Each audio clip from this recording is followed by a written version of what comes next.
बहुत से बच्चों को स्टडी के दौरान बहुत सी प्रॉब्लम होती है, जैसे बच्चे स्टडी पे कंसंट्रेट नहीं कर पाते, बच्चों को ये नहीं पता कि स्टडी पे फोकस कैसे करना है। बहुत से बच्चों के साथ ये होता है कि उनके एक या दो सब्जेक्ट वीक रह जाते हैं, बाकी सभी सब्जेक्ट में वो अच्छा कर लेते हैं। या फिर बहुत से बच्चों को एग्ज़ाम फोबिया रहता है, एग्ज़ाम्स के डर की वजह से वो अपनी आउटपुट उतनी अच्छी नहीं दे पाते। उन्होंने बहुत तैयारियां की होती है, बट एग्ज़ाम्स का डर उनके अंदर बहुत ज़्यादा होता है।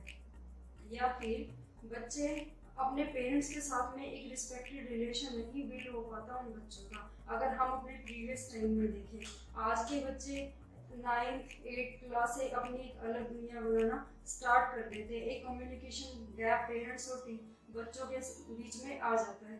तो इन सब कमियों को दूर करने के लिए, बच्चों की इन प्रॉब्लम्स का सोल्यूशन करने के लिए आज मैं आपके सामने बहुत से मेथड और बहुत सी ट्रिक्स मैं शेयर करूंगी। Hello everyone, I am Ruby Changra, brain and parenting coach. आज मैं आपको इन सभी प्रॉब्लम्स का सोल्यूशन दूंगी। आज से हम ऐसे सेशन, हम ऐसे वीडियोस, मेथड्स हम स्टार्ट करेंगे जिससे आप इन सभी प्रॉब्लम्स का सोल्यूशन कर सकते हैं। और आज के हमारे इस पहले सेशन की हम शुरुआत करते हैं एक छोटी सी एक्सरसाइज से, जिसको कहते हैं ऑरेंज एक्सरसाइज। इस एक्सरसाइज को करने से आपकी कंसंट्रेशन पावर है वो बहुत इम्प्रूव हो जाएगी। आप किसी भी काम को बहुत कंसंट्रेशन फोकस के साथ में आप कर पाएंगे। तो आइए इस एक्सरसाइज की शुरुआत करते हैं। इस एक्सरसाइज की शुरुआत करने से पहले मैं आपको एक चीज़ कहना चाहूँगी कि आप मेरी इंस्ट्रक्शंस को बिल्कुल स्ट्रिक्टली फॉलो करेंगे। जैसा मैं कहूँगी आप वैसा करेंगे, और इस पूरी एक्सरसाइज के दौरान आपको अपनी आंखें बिल्कुल बंद रखनी है। तो इस एक्सरसाइज की आइए अब शुरुआत करते हैं। इसके लिए आप अपनी आंखें, सबसे पहले अपना कमर बिल्कुल सीधी करेंगे, टेक ए डीप ब्रेथ और आंखें अपनी बंद कर लेंगे। उसके बाद आप अपना राइट हैंड से आगे लेकर आएंगे। राइट हैंड आगे लेके आने के बाद में आप अपने हाथ पे एक ऑरेंज फील करेंगे। महसूस करिए कि आपके हाथ पे एक ऑरेंज है। इमेजिन करने की कोशिश करें कि हाथ पे रखा हुआ ऑरेंज सॉफ्ट है या टाइट है। आंखें बिल्कुल बंद रहेंगी, ऑरेंज को फील करने की कोशिश करिए। कोशिश करें कि ऑरेंज का आकार कैसा है, ऑरेंज कितना बड़ा है, कितना छोटा है। ऑरेंज का वेट महसूस करने की कोशिश करें। अब उसके बाद ऑरेंज को एक बार हवा में उछालेंगे, वापस से कैच करेंगे। दोबारा से फिर ऑरेंज को हवा में उछालेंगे, वापस से कैच करेंगे। अब धीरे धीरे ऑरेंज को आप अपने सर के बीच में रखेंगे और बैलेंस बनाएंगे। याद रखिए, ऑरेंज सर से गिरना नहीं चाहिए। बैलेंस बनाएंगे, ऑरेंज सर से बिल्कुल भी गिरना नहीं चाहिए। अपने आप को देखने की कोशिश करें, इमेजिन करें कि अगर आपके सर पे ऑरेंज रखा हुआ है तो आप कैसे दिखेंगे। आप लेफ्ट साइड से कैसे दिखेंगे, राइट साइड से कैसे दिखेंगे, ये इमेजिन करने की कोशिश करें। बट ऑरेंज आपके सर से गिरना नहीं चाहिए। आप बैलेंस बनाने की कोशिश करें, प्रॉपर बैलेंस बनाए रखें। ऑरेंज आपके सर से गिरना नहीं चाहिए।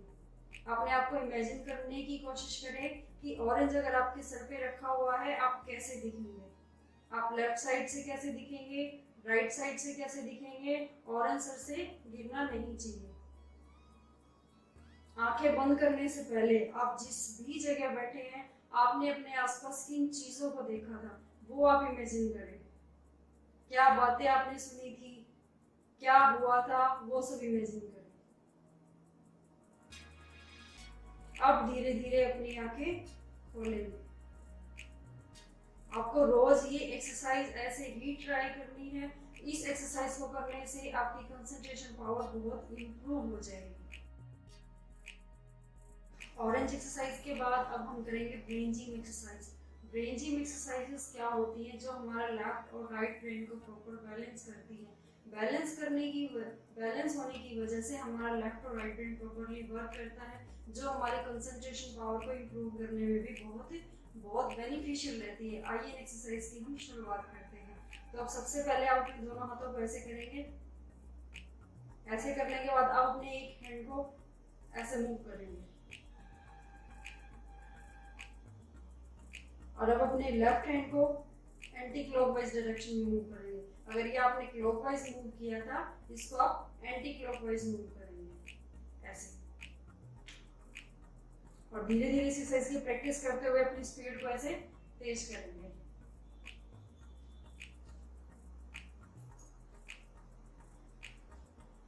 ये हमारी फर्स्ट प्लंजिंग की एक्सरसाइज है। और नेक्स्ट एक्सरसाइज हमारी,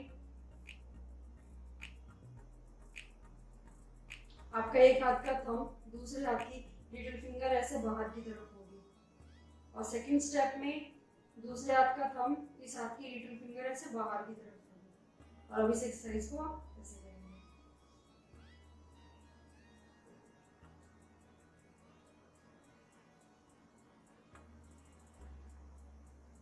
आपको ऐसे अपनी स्पीड बनानी है इन एक्सरसाइज को करते करते।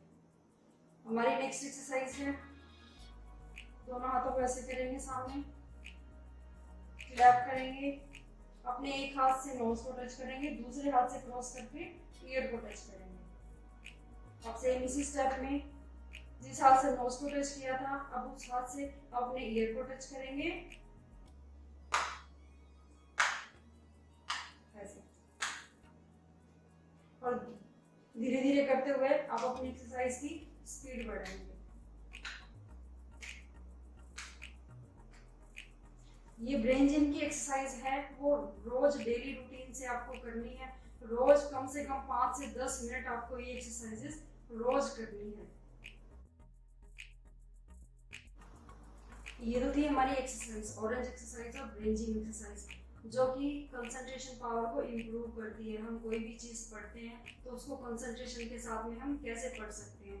अब बात आती है कि हम जो भी चीज़ पढ़ते हैं वो उसको हम भूले नहीं। ऐसा क्या मेथड है कि हम एक बार कोई चीज़ को पढ़े, फिर वो हमारी मेमोरी में हमेशा के लिए स्टोर हो जाए और हम उस चीज़ को ना भूलें। तो इसके लिए आज मैं आपसे एक स्टोरी टेलिंग का मेथड आपसे शेयर करने वाली हूँ, जिसको अपना के आप कोई भी चीज़, कितना ही बड़ा टॉपिक हो, कुछ भी हो, आप उसको बहुत इजीली याद रखेंगे। और याद ही नहीं रखेंगे, इन फ्यूचर कभी उस चीज़ को आप भूलेंगे भी नहीं। आपने जो एक बार पढ़ लिया, उसके बाद वो आपको कभी भी, आप अपने उसको माइंड से भूल नहीं पाएंगे। तो ये स्टोरी का मेथड कैसे काम करता है, इसके स्टोरी के मेथड के लिए इंग्रेडिएंट्स होते हैं कुछ special. 3D, colour, movie, unique, eye, ये सारी चीज़ें क्या होती है, कोई भी चीज़ को याद करने के लिए वो मोशन फॉर्म में होनी चाहिए, वो कलरफुल होनी चाहिए, कुछ 3D डायमेंशन में कुछ आइडिया होना चाहिए, और सबसे मेन फैक्टर कि उसके अंदर आई, यानी कि आप खुद उस स्टोरी के अंदर प्रेजेंट होने चाहिए। अगर आप इन सभी चीज़ों से अगर एक स्टोरी तैयार करेंगे और उसको स्टडी के साथ रिलेट करके अगर आप पढ़ेंगे, तो वो चीज़ आपको, उस चीज को आप कभी भी नहीं भूलेंगे। ये स्टोरी टेलिंग का मेथड काम कैसे करता है, हम इसको एक एग्जांपल के साथ समझते हैं, ताकि आप भी अपने सिलेबस के साथ ऐसे रिलेट करके आप उन चीज़ों को बहुत इजीली याद कर पाएँ जिन्हें अब तक याद करने में आपको बहुत प्रॉब्लम होती थी। चाहे वो केमिस्ट्री के फॉर्मूलाज हैं, चाहे मैथ्स की कैलकुलेशन है, कुछ भी है जो आपको मुश्किल लगता है और आपको याद करना है, तो आइए अब इसको समझते हैं कि ये कैसे काम करता है।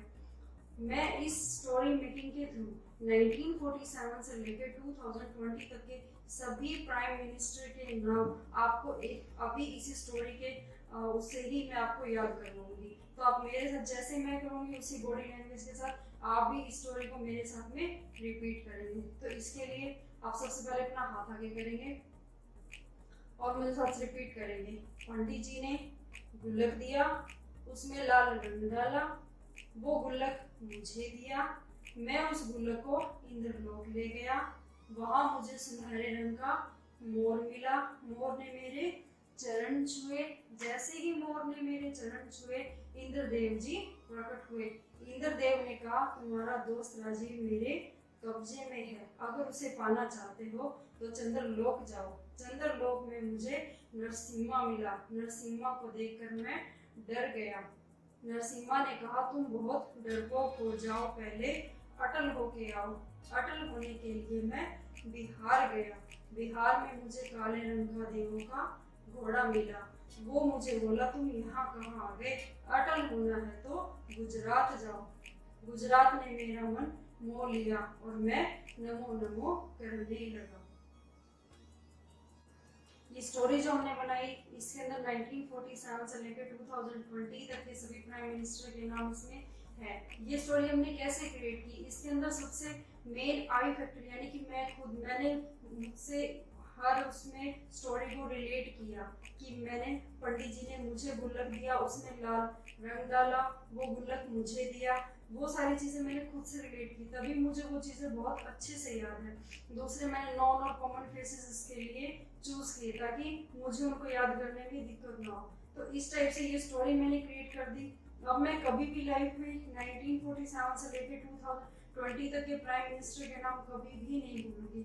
आप भी इसी मेथड को यूज करके जो चीज़ आपको याद नहीं हो रही थी या मुश्किल लग रही थी आप उनको याद कर सकते हैं। और इस इंग्रेडिएंट्स को स्टोरी में डालने के लिए बिल्कुल मत भूलें, आप इन्हीं के थ्रू ही स्टोरी अपनी रेडी करें ताकि एक यूनिक स्टोरी आपकी रेडी हो। और यूनिक कंसेप्ट, यूनिक स्टोरी जब रेडी होती है वो हमें बिल्कुल हमेशा के लिए याद रहती है। कुछ एक प्राइम मिनिस्टर के नाम में स्टोरी में जो मैंने यूज किए थे, जो मैंने आपको बताए थे, वो मैं आपको बता देती हूँ कि पंडित जी यानी पंडित जवाहरलाल नेहरू। पंडित जी ने गुल्लक यानी गुलजारी लाल नंदा, गुल्लक में लाल रंग डाला, लाल रंग यानी लाल बहादुर शास्त्री। वो गुल्लक मुझे दिया, मैं उस गुल्लक को इंद्रलोक ले गया। इंद्रलोक यानी कि इंदिरा गांधी। इस टाइप से सभी प्राइम मिनिस्टर के नाम इसमें इन्वॉल्व है। अब ये होमवर्क मैं आपके लिए छोड़ती हूँ कि बाकी के प्राइम मिनिस्टर के नाम आप मुझे बताएंगे। कुछ एग्जाम्पल के लिए मैंने आपको बता दिए कि कैसे आपको चूज करने हैं, बाकी के आप मुझे बताएंगे। ये आज आपका होमवर्क रहेगा। आज की सेशन में हमने जितना भी किया उसके रिगार्डिंग अगर आपको कोई भी डाउट्स है, कोई भी आपकी कंफ्यूजन है तो इसके लिए आप हमसे कांटेक्ट कर सकते हैं। हम आपके सारे कंफ्यूजन को बहुत अच्छे से दूर करेंगे।